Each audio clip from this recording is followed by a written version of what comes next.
Movie की शुरुआत सन 1480 से होती है, जहां रोमानिया का राजकुमार व्लाद अपनी खूबसूरत पत्नी एलिजाबेथा के साथ खुशियों के पल बिता रहा होता है। लेकिन ये खुशी ज्यादा वक्त तक टिकने वाली नहीं थी, क्योंकि किस्मत ने उनके लिए कुछ और ही लिखा था। अचानक महल में कुछ सिपाही आ पहुंचे और राजकुमार को लेकर जाने लगे, क्योंकि दुश्मन सैनिक अब रोमानिया की सरहद पर डेरा डाल चुके थे और एक भयानक जंग छिड़ चुकी थी। अब व्लाद को अपनी प्यारी पत्नी को छोड़कर युद्ध के मैदान में उतरना पड़ा, लेकिन जाने से पहले उसने अपने सिपाहियों को सख्त आदेश दिया कि चाहे कुछ भी हो जाए, एलिजाबेथा को सुरक्षित अगले किले तक पहुंचा देना। युद्ध पर जाने से पहले व्लाद पोप के पास गया और उससे ईश्वर से प्रार्थना करने को कहा कि वो उसे लड़ने की ताकत दे और उसकी पत्नी की हिफाजत करे। इसके बाद राजकुमार ने अपनी तलवार उठाई और अपने सिपाहियों के साथ युद्ध के मैदान की ओर निकल पड़ा, जहां उसकी किस्मत उसका इंतजार कर रही थी। वहीं दूसरी ओर जब सिपाही एलिजाबेथा को जंगल के घुमावदार रास्तों से लेकर जा रहे होते हैं, तभी पेड़ों की ऊंचाई पर छिपा एक दुश्मन तीरंदाज अचानक उन पर हमला कर देता है। पल भर में 2 सिपाही जमीन पर गिर पड़ते हैं। तीर उनके सीने चीर चुका होता है। बाकी सिपाही तलवारें निकालते हैं और दुश्मनों पर टूट पड़ते हैं। चारों तरफ सिर्फ चीखें, घोड़ों की हिनहिनाहट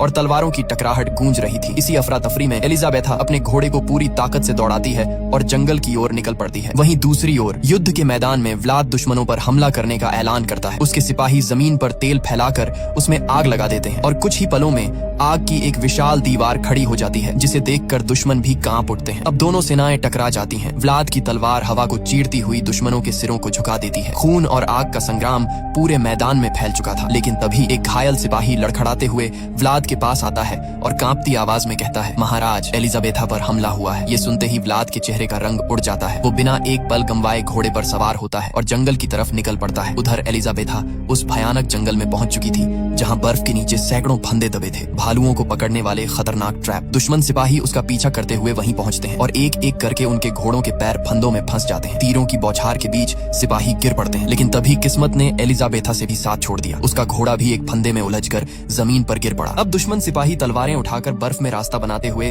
धीरे धीरे एलिजाबेथा की ओर बढ़ने लगते हैं। चारों तरफ ठंडी हवा और खून की गंध फैली थी। एलिजाबेथा घबराकर पीछे हटती है, लेकिन जैसे ही एक कदम बढ़ाती है, उसका पैर भालू के फंदे में फंस जाता है। धातु की आवाज के साथ फंदा उसके पैर को जकड़ देता है और उसकी चीख पूरे जंगल में गूंज उठती है। उसी वक्त व्लाद वहां पहुंचता है। उसकी आंखों में आग, चेहरे पर गुस्सा और दिल में डर। लेकिन किस्मत मानो उससे खेल खेल रही थी। उसका घोड़ा भी बर्फ के नीचे छिपे फंदे में फंसकर गिर जाता है। अब व्लाद तलवार निकालता है और पैदल ही उन दुश्मनों पर टूट पड़ता है। उसके हर वार के साथ बर्फ पर खून के छींटे पड़ते हैं। एक एक कर सिपाही उसकी तलवार के नीचे गिरते चले जाते हैं। आखिरी सिपाही बचता है। व्लाद अपनी तलवार पूरी ताकत से फेंकता है, जो हवा को चीरती हुई जाती है और दुश्मन के पार निकल जाती है। मगर अगले ही पल वो तलवार एलिजाबेथा को जा लगती है। समय जैसे थम जाता है। व्लाद के चेहरे की वीरता एक पल में टूट जाती है। वो दौड़कर अपनी पत्नी को गोद में उठा लेता है, लेकिन अब बहुत देर हो चुकी थी। एलिजाबेथा की आंखें हमेशा के लिए बंद हो चुकी थी। व्लाद की चीखें जंगल की बर्फ को भी पिघला देती हैं और गुस्से से कांपते हुए वो सीधे पोप के पास पहुंचता है। वो चिल्लाता है, मैंने तेरे इस भगवान के नाम पर हजारों लोगों का खून बहाया, हर जंग उसके लिए लड़ी, हर दुआ उसी से मांगी, फिर उसने मेरी पत्नी को क्यों नहीं बचाया? उसकी आवाज कांप रही थी। तूने कहा था वो महफूज रहेगी, लेकिन वो मर गई। अब मुझे मेरी पत्नी वापस चाहिए, चाहे इसकी कीमत मेरी रूह ही क्यों ना हो। दरअसल मारिया इटली में रहने वाली एक खूबसूरत लड़की थी, जिसकी सगाई इंग्लैंड की महारानी के भतीजे से हुई थी। लेकिन शादी के दिन कुछ ऐसा घटा जिसने सबको हैरान कर दिया। मारिया शुरू से ही चर्च में शादी नहीं करना चाहती थी, इसलिए उसके परिवार ने अपनी हवेली में ही शादी का इंतजाम किया। सब कुछ सामान्य चल रहा था, फूलों से सजी हवेली, मेहमानों की भीड़ और खुशियों का माहौल। लेकिन तभी प्रिंस ने बिना किसी को बताए एक बिशप को बुला लिया, ताकि शादी को ईश्वर का आशीर्वाद मिल सके। जैसे ही बिशप अंदर आता है और मारिया की ओर देखता है, तभी मारिया की आंखें अचानक लाल पड़ने लगती हैं। उसका शरीर कांपने लगता है और वो अजीब आवाजों में कुछ बड़बड़ाने लगती है। सब लोग डर के मारे पीछे हट जाते हैं। बिशप घबराकर उसके पास जाने की कोशिश करता है, लेकिन तभी मारिया के अंदर से एक भयानक गुर्राने की आवाज निकलती है और वो बिशप पर झपट पड़ती है। वो इतनी ताकतवर हो जाती है कि 4 आदमी मिलकर भी उसे रोक नहीं पाते। बिशप जमीन पर गिर जाता है और उसकी गर्दन पर गहरे निशान पड़ जाते हैं। इसी दौरान कमरे की सारी मोमबत्तियां अपने आप बुझ जाती हैं और माहौल में ठंडी हवा फैल जाती है। ऐसा लग रहा था जैसे किसी अंधेरे साए ने उस हवेली को अपनी गिरफ्त में ले लिया हो। अब डॉक्टर पादरी को बताता है कि उस दिन के बाद से मारिया अजीब बातें करने लगी। कभी वो किसी और आवाज में बोलती, कभी दीवारों पर कुछ लिखने लगती और जब भी कोई प्रार्थना करता वो चीखने लगती थी। इसलिए मजबूर होकर उसे इस तहखाने में कैद कर दिया गया, क्योंकि अब वो एक इंसान नहीं रही थी। इसके बाद डॉक्टर पादरी को बताता है कि मारिया का जन्म साल 1739 में हुआ था, मतलब उसकी उम्र 130 साल से भी ज्यादा है। ये सुनते ही सबके चेहरों का रंग उड़ जाता है। अब शक यकीन में बदल चुका था। क्या मारिया कोई इंसान नहीं बल्कि खुद शैतान है? तभी अचानक मारिया की आंखें खुल जाती हैं। कमरे में सन्नाटा छा जाता है और पादरी धीरे धीरे उसकी तरफ बढ़ता है। वह देखता है मारिया के दांत नुकीले हैं, बिल्कुल किसी जानवर की तरह। यह देखकर पादरी दहशत में कहता है, यह तो वैम्पायर है। पादरी जानता था कि वैम्पायर सूरज की रोशनी बर्दाश्त नहीं कर सकते। वह तुरंत खिड़की खोल देता है। धूप की पहली किरण जैसे ही मारिया के शरीर पर पड़ती है, उसकी त्वचा जलने लगती है और धुआं उठने लगता है। अब पादरी उसके सामने क्रॉस रखता है और जैसे ही वह उसे छूती है, क्रॉस में खुद ब खुद आग लग जाती है। यह नजारा देखकर सबके रोंगटे खड़े हो जाते हैं। फिर पादरी जूनियर डॉक्टर साइमन की उंगली में हल्का सा कट लगाता है और उसके खून की कुछ बूंदें मारिया के मुंह में टपकाता है। अचानक मारिया के शरीर में हलचल होती है और वह धीमी आवाज में कुछ बड़बड़ाने लगती है। पादरी उसकी गर्दन पर एक गहरा निशान देखता है जो साफ बताता है कि उसे किसी वैम्पायर ने काटा था। पादरी कहता है 400 साल बीत गए लेकिन आज तक कोई नहीं जान पाया कि पहला वैम्पायर कौन था। तभी मारिया की आवाज गूंजती है, पहला वैम्पायर मेरा मालिक है, एक प्रिंस। वह जल्द ही अपनी राजकुमारी को लेने आएगा। ये सुनते ही सबके पैरों तले जमीन खिसक जाती है। दूसरी ओर हम देखते हैं रात का अंधेरा, घना जंगल और उसके बीचों बीच एक घोड़ा गाड़ी धीरे धीरे आगे बढ़ रही होती है। गाड़ी में बैठा होता है जनाथन, एक नौजवान वकील जो किसी रहस्यमयी जगह की ओर जा रहा है। अचानक गाड़ी वाला घबराकर गाड़ी रोक देता है और कहता है, माफ करना साहब, मैं इससे आगे नहीं जा सकता क्योंकि अब भेड़िए अपने शिकार के लिए निकलते हैं। इतना कहकर वह जनाथन को उसका सामान पकड़ाता है, मुड़ता है और वहाँ से गायब हो जाता है। अब चारों तरफ बस सन्नाटा और हवा की सीटी बजाती आवाजें। जनाथन मजबूर होकर पैदल ही आगे बढ़ता है। घंटों चलते चलते आखिरकार वह अपनी मंजिल तक पहुंचता है, एक विशाल, अंधेरा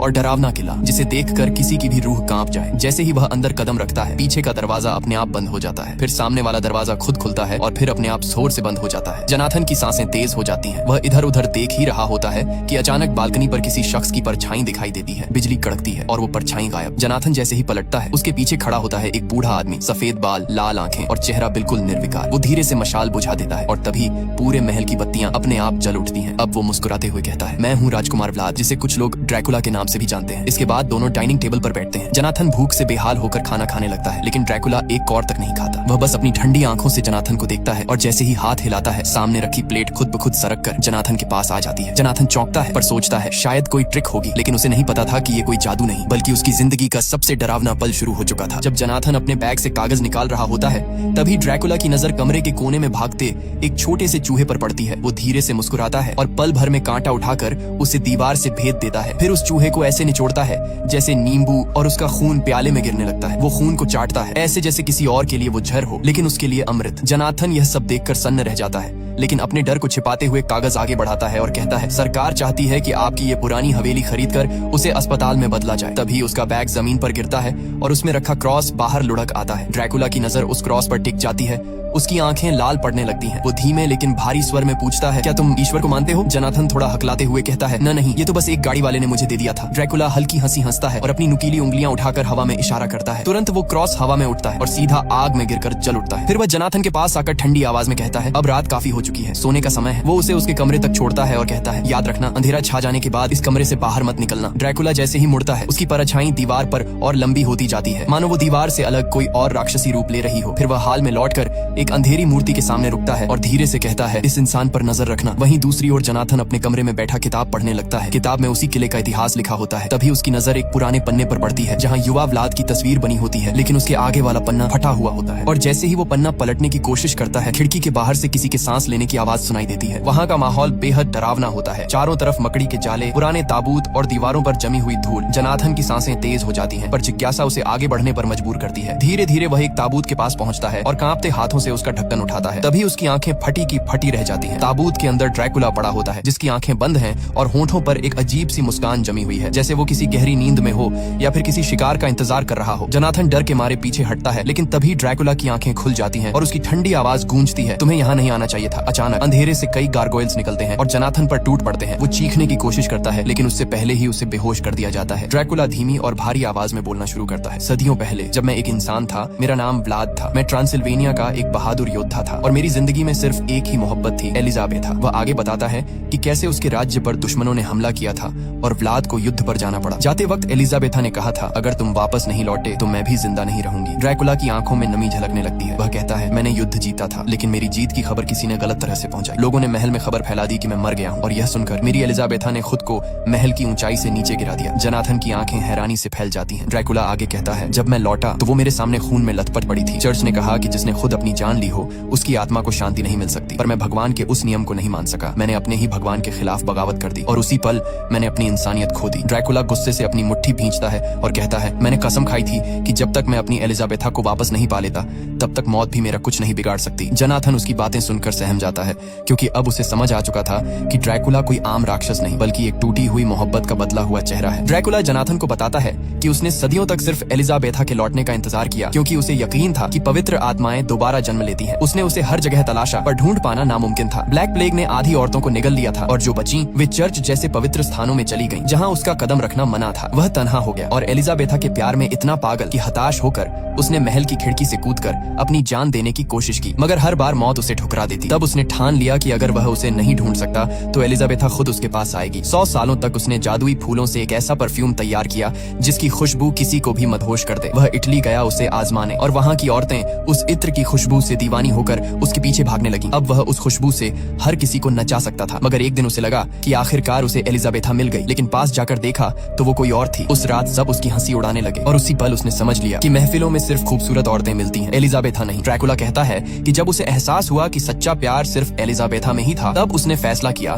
कि अब वह अकेला उसे नहीं ढूंढेगा बल्कि पूरी दुनिया की औरतों को वैम्पायर में बदल देगा ताकि वे सब मिलकर उसके लिए एलिजाबेथा को खोजें। उसी रात उसने महफिल की सभी औरतों को काट लिया जिनमें मारिया भी शामिल थी। इसके बाद वह एलिजाबेथा की कब्र पर गया और उसका ताबूत तोड़ दिया, लेकिन अंदर सिर्फ राख बची थी। ये देखकर ड्रैकुला टूट गया और कसम खाई कि अब वह कभी इस महल से बाहर नहीं जाएगा। फिर उसने अपने नौकर गारगोयल्स बना लिए जो उसके लिए दुनिया भर से खजाना लाते और वे वैम्पायर औरतें एलिजाबेथा को ढूंढने में लग गईं। ये सब सुनकर जनाथन भावुक हो जाता है और ड्रैकुला से कहता है कि वह उसकी हालत समझ सकता है क्योंकि वह भी एक लड़की से सच्चा प्यार करता है, मीना से। जब ड्रैकुला मीना की तस्वीर देखता है तो उसके होश उड़ जाते हैं क्योंकि वह हूबहू एलिजाबेथा जैसी दिखती है। इसके बाद ड्रैकुला जनाथन को मारे बिना छोड़ देता है और गारगोयल्स को आदेश देता है, जाओ मेरे लिए बहुत सारा खून लेकर आओ ताकि जब मैं मीना से मिलूं तो जवान और खूबसूरत दिख सकूं। दूसरी ओर पेरिस में पादरी ड्यूमोंट को एक तस्वीर दिखाता है और कहता है कि हमें इस औरत को ढूंढना होगा क्योंकि वही ड्रैकुला तक पहुंचने की कुंजी है। फिर पादरी एक किताब खोलकर बताता है, अगर कोई इंसान ईश्वर का अपमान करे तो ईश्वर उसे मौत नहीं देते बल्कि मौत से भी बदतर जिंदगी देते हैं, लेकिन अगर दिल से पश्चाताप किया जाए तो वही ईश्वर माफ भी कर सकते हैं। यानी अगर ड्रैकुला को मार दिया जाए तो सारे वैम्पायर दोबारा इंसान बन जाएंगे। तभी साइमन वहां आता है और डॉक्टर के हाथ में तस्वीर देखकर कहता है, यह तो वही लड़की है जो अभी विजिटर्स रूम में बैठी थी। ये सुनकर ड्यूमोंट और पादरी तुरंत उस कमरे की ओर दौड़ते हैं और वहां मीना से मिलते हैं। मीना बताती है कि वह मारिया की बेस्ट फ्रेंड है। दोनों की मुलाकात एक पार्टी में हुई थी। तब से मीना और मारिया हमेशा एक साथ ही रहती थी, लेकिन शादी वाले दिन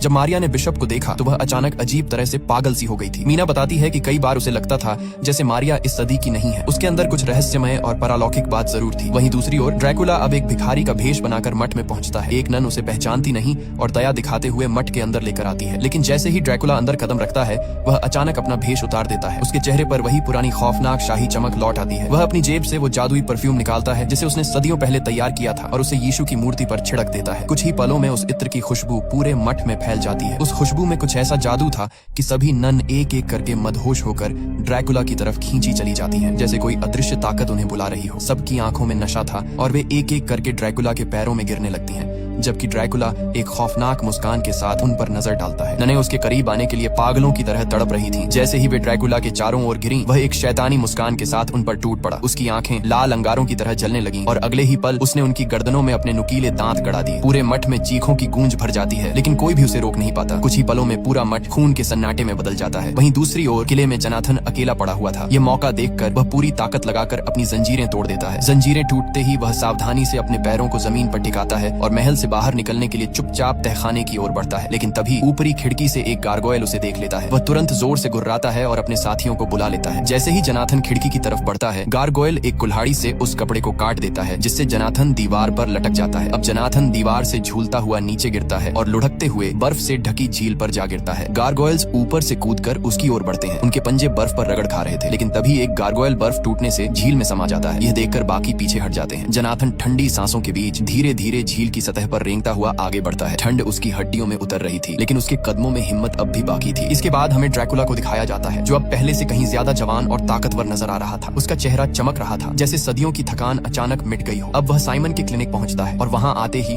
अपने जादुई परफ्यूम की खुशबू से पूरे कमरे का माहौल बदल देता है। कुछ ही पलों में साइमन की आंखें सुन्न पड़ जाती हैं और वह ड्रैकुला के वश में आ जाता है। ड्रैकुला शांत आवाज में उससे कहता है, मुझे उसके पास ले चलो। साइमन बिना कुछ सोचे समझे उसे मारिया के कमरे में ले जाता है। जैसे ही मारिया ड्रैकुला को देखती है, उसके चेहरे पर एक पागलपन भरी खुशी फैल जाती है। वह हाँफती हुई आवाज में कहती है, मैंने एलिजाबेथा को ढूंढ लिया है। यह सुनते ही ड्रैकुला के होठों पर एक खतरनाक मुस्कान उभरती है। वह इनाम के तौर पर साइमन को उसके सामने रख देता है और कहता है, यह इनाम तुम्हारे लिए है, उसका खून पी लो। मारिया झपटकर साइमन की गर्दन पर दांत गड़ा देती है। कमरे में सन्नाटा छा जाता है। वहीं दूसरी ओर पादरी अपनी पुरानी किताबों में रिसर्च कर रहा होता है। अचानक उसे एक सदियों पुरानी तस्वीर मिलती है और तस्वीर देखकर उसका चेहरा पीला पड़ जाता है। तभी एक आदमी अंदर आता है और कहता है, डॉक्टर ने आपको बुलाया है। अब पादरी डूमो के पास पहुंचता है। डूमो घबराई आवाज में बताता है है मारिया गायब हो चुकी है और साइमन अब इंसान नहीं रहा। पादरी उसकी गर्दन पर बने दांतों के निशान देखता है और महसूस करता है कि उसकी त्वचा पर वही परफ्यूम की खुशबू फैली हुई है जो उसने कभी ड्रैकुला के बारे में पढ़ी थी। अब जैसे ही डुमो उस रहस्यमयी शख्स का हुलिया बताता है, पादरी की आंखें चौड़ी हो जाती हैं। वह कांपती आवाज में कहता है, हे भगवान, वो यहाँ है और अब मीना खतरे में है। इसके बाद हमें मीना को दिखाया जाता है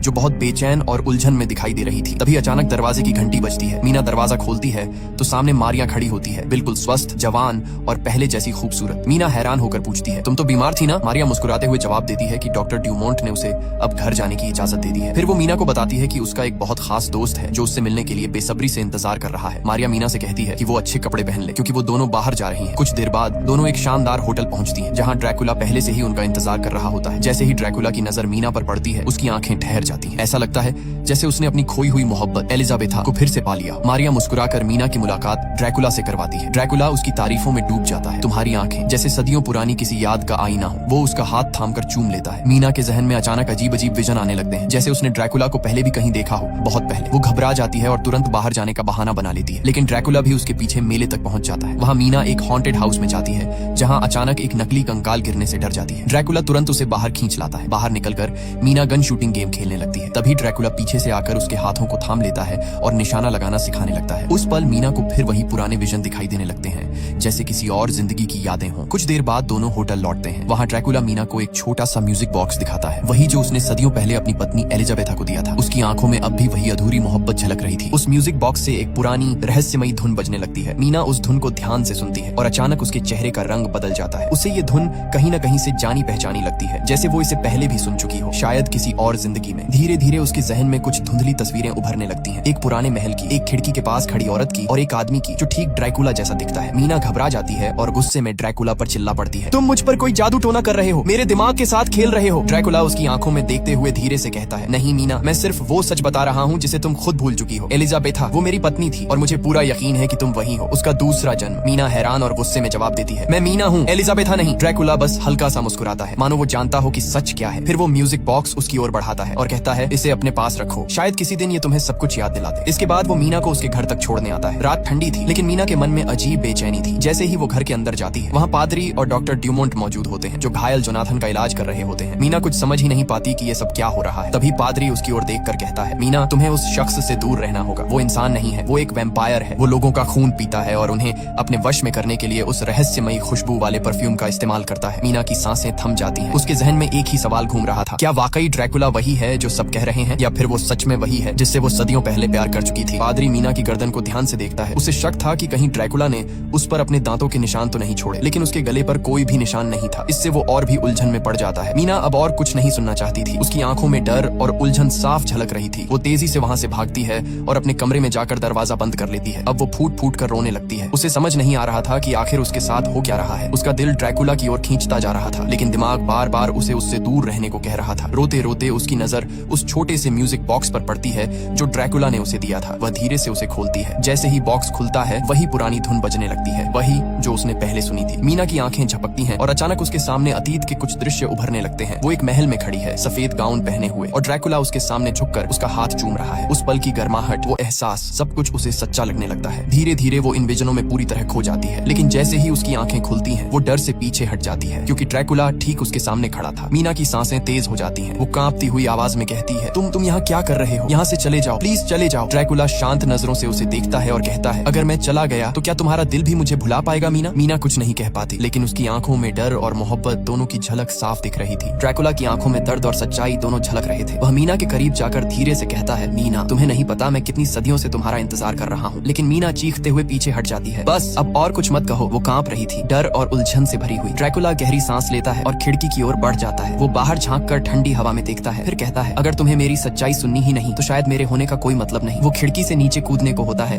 कि मीना घबरा कर चिल्लाती है, रुको, क्या तुम खुदकुशी करने वाले हो? ड्रैकुला मुड़कर उसकी तरफ देखता है और कहता है, मैं मौत से कब का गुजर चुका हूँ मीना, अब सिर्फ तुम्हारे बिना जीना ही असंभव है। वो आगे बढ़ता है और अपने हाथ में पकड़ी इत्र की शीशी दिखाता है। तुम सोचती हो मैंने तुम्हें वश में किया? मैंने कभी भी इस परफ्यूम का इस्तेमाल तुम पर नहीं किया। इतना कहकर वो उस शीशी को आग में फेंक देता है। मीना की आंखों से आंसू बहने लगते हैं। वो कांपती आवाज में कहती है, लेकिन तुम इंसानों का खून तो पीते हो। ड्रैकुला धीरे से सिर झुकाता है, हाँ मीना, मैं खून पीता हूँ क्योंकि अब मैं इंसान नहीं रहा। मैं एक श्रापित आत्मा हूँ, एक वैम्पायर, लेकिन तुम्हारा खून कभी नहीं पीऊंगा, कसम है मुझे। तभी मीना की नाक से थोड़ा खून टपकने लगता है। ड्रैकुला अनजाने में उसे अपनी उंगली से पोंछता है और जैसे ही उसका उसका खून उसकी जीभ को छूता है वो एक पल के लिए रुक जाता है। उसकी आंखों में एक पुराना दर्द चमकता है। अब वह मीना का हाथ पकड़कर धीरे से कहता है, तुम्हारा खून, तुम्हारी खुशबू, सब कुछ वैसा ही है जैसे सदियों पहले था। तुम ही मेरी एलिजाबेथा हो। मीना की सांसें थम सी जाती हैं। उसे फिर वही पुराने पल दिखने लगते हैं। वो महल, वो गाउन, वो प्यार भरी नजरों से उसे देखता ड्रैकुला, और तभी उसे सब कुछ याद आ जाता है। उसकी आंखों से आंसू बह निकलते हैं। वो कांपती आवाज में कहती है, हाँ अब मुझे सब याद आ गया। मैं ही एलिजाबेथा हूँ और तुम मेरे व्लाद हो। ड्रैकुला की आंखों में चमक लौट आती है। दोनों एक दूसरे के पास आते हैं और फिर सदियों से अधूरा उनका प्यार आखिरकार पूरा हो जाता है। वो एक दूसरे के आलिंगन में खो जाते हैं, जहाँ वक्त, मौत और श्राप सब मानो ठहर जाते हैं। पादरी अपनी राइफल उठाकर पीछे हटता है, लेकिन मारिया अब पूरी तरह वैम्पायर बन चुकी थी। उसकी आंखें लाल चमक रही थीं और उसके दांत बाहर निकले हुए थे। वह पादरी की गर्दन पकड़कर दीवार से पटक देती है। तभी पीछे से जत्थन लोहे की छड़ उठाकर उसके ऊपर वार कर देता है। छड़ उसकी पीठ के आर पार निकल जाती है, पर फिर भी वो रुकती नहीं। वह जोर से चिल्लाती है, तुम सब इंसान हो, लेकिन प्यार के असली मायने कभी नहीं समझोगे। अब वो हेनरी की तरफ मुड़ती है, जो जमीन पर पड़ा कराह रहा था। पादरी जल्दी से क्रूस उठाकर उसके सामने लहराता है। जैसे ही क्रूस की रोशनी उस पर पड़ती है, मारिया दर्द से चिल्लाने लगती है। उसकी त्वचा जलने लगती है और वो पीछे हटती है। तभी पादरी मौका देखकर अपने जैकेट से पवित्र पानी की शीशी निकालता है और उसके ऊपर फेंक देता है। पानी के पड़ते ही उसके चेहरे से धुआं निकलने लगता है। वो तड़पती हुई चीखती है और कहती है, ड्रैकुला मुझे बचाओ, लेकिन अब कोई जवाब नहीं आता। धीरे धीरे उसका शरीर राख में बदलने लगता है और हवा में उड़ जाता है। सब लोग एक पल के लिए चुप हो जाते हैं। हेनरी जमीन पर पड़ा कराहता है। पादरी उसकी मदद करने के लिए झुकता है। तभी जत्थन कहता है, अब देर नहीं करनी चाहिए, मीना खतरे में है और वो अब शायद इंसान नहीं रही। पादरी सिर हिलाकर कहता है, हाँ अब हमें ड्रैकुला के किले में ही जाना होगा। वहीं यह सब खत्म होगा, या तो ड्रैकुला मरेगा या हम। इसके बाद तीनों हथियार लेकर रात के अंधेरे में निकल पड़ते हैं, सीधे उस किले की ओर जहाँ सदियों पुरानी बुराई उनका इंतजार कर रही थी। गोले किले की दीवारों से टकराते हैं और धमाके के साथ इधर उधर उड़ते हैं, लेकिन ड्रैकुला और मीना किले के अंदर सुरक्षित रहते हैं। ड्रैकुला अपने पालतू गारगोयल्स को हुक्म देता है कि बाहर आने वाले किसी भी इंसान को रोको। अब पादरी और उसकी टीम धीरे धीरे किले के अंदर प्रवेश करने की कोशिश करते हैं। उन्होंने देखा कि किले के दरवाजे अपने आप बंद हो जाते हैं और दीवारों पर खून के निशान चमकने लगते हैं। ड्रैकुला अब मीना के पास बैठकर कहता है, अब तुम मेरी दुनिया की हकदार हो, तुम्हें डरने की कोई जरूरत नहीं। मीना धीरे धीरे उसके हाथ पकड़ती है और कहती है, अब मैं तुम्हारे साथ हमेशा रहना चाहती हूँ, चाहे कुछ भी हो। इसी बीच पादरी टीम के साथ किले के मुख्य हाल में प्रवेश करता है। वह देखता है कि ड्रैकुला और मीना सुरक्षित हैं, लेकिन आसपास की दीवारों और फर्श पर अजीब परछाइयां हिल रही हैं। ड्रैकुला अपने गारगोयल्स के जरिए पादरी को चुनौती देता है, अगर तुम मेरे और मीना को छूने की कोशिश करोगे तो तुम्हारा अंजाम वही होगा जो तुम्हारे सामने मारिया का हुआ। पादरी थोड़ा डरता है, लेकिन फिर भी कदम बढ़ाता है। ड्रैकुला और गारगोयल्स अपने अपने स्थानों पर खड़े हो जाते हैं, तैयार संघर्ष के लिए। किले के अंदर की ये चुप्पी अब बड़े तूफान की शुरुआत है, जहाँ इंसान और वैम्पायर की आखिरी भिड़ंत होने वाली है, जिससे किले की छत टूट कर गिरने लगती है। तब ड्रैकुला मीना से कहता है कि उसे बाहर निकलकर सामना करना होगा और वह कमरे में ही रहे। इतना कहकर ड्रैकुला कमरे से बाहर निकल जाता है। वहीं गर्गल्स भी सिपाहियों पर टूट पड़ते हैं और कई सिपाहियों को मार गिराते हैं, लेकिन सिपाहियों की संख्या बहुत ज्यादा थी और धीरे धीरे वे पूरे किले में फैल गए। जनाथन अपनी टीम को तहखाने में लेकर जाता है। मीना जैसे ही सिपाहियों को अपनी ओर आते देखती है, वह कमरे का दरवाजा बंद कर देती है। जनाथन सिपाहियों को ताबूत दिखाता है और कहता है कि ड्रैकुला इसी में छुपा हो सकता है। सिपाही ताबूत पर गोलियां चलाते हैं, लेकिन तभी ड्रैकुला अचानक जनाथन के पीछे से आकर उसे बेहोश कर देता है। फिर वह गर्गल्स के साथ मिलकर सिपाहियों पर टूट पड़ता है और कुछ ही देर में कई सिपाहियों को ढेर करता है। किले में आते ही सिपाही एक एक करके ड्रैकुला की ताकत के सामने झुकते जाते हैं। तभी हेनरी मौका देखकर ड्रैकुला पर गोलियां चला देता है, लेकिन ड्रैकुला पर इसका कोई असर नहीं होता। अब ड्रैकुला ने हेनरी की गर्दन काट दी और दरवाजा बंद कर दिया ताकि कोई सिपाही अंदर न घुस सके। इसके बाद वह अपनी तलवार पादरी के गले पर रख देता है। पादरी डर के मारे जमकर खड़ा रह जाता है और फुसफुसाता है, तुम क्या करोगे?